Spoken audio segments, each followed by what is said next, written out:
Do you know how many demonic principalities are fighting against your answered prayer? They don't want to see you walk in your position and operate in the fullness of your authority.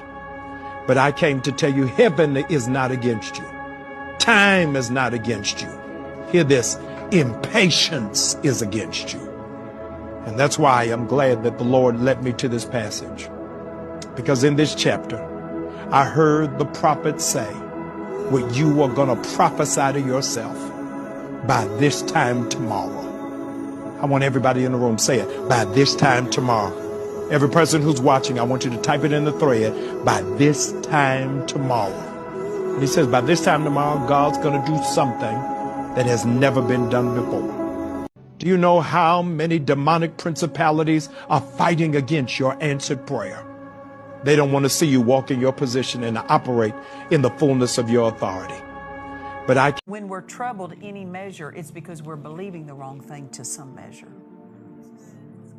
You understand that? Peace means we're not believing the thing we're hearing that threatens us. Peace means that we are not believing what we're seeing and what we're feeling more than we believe the word. So notice what Peter said to Jesus. He said, carest thou not, and then listen to this, that we perish? Who told him they were perishing? Who told him? What they felt, what they saw, the wind they heard told them that they were perishing. So what did they do? They changed what they believed. From before the storm, they believed the right thing. During the storm, they changed what they believe. That's what faith will do. It'll keep you from changing what you believe. You can't stop storms from showing up. But when you stay in faith, you can determine the outcome. And faith writes the finish. Now listen, some battles God will fight for you. Some battles God will fight for you. There were times that there were the people coming against, armies coming against the people of God, and God sent an angel with swords, and they killed 185,000 of the enemy. They woke up and everybody was dead. They didn't lift a sword. God fought for them. There are some battles that God will fight for you.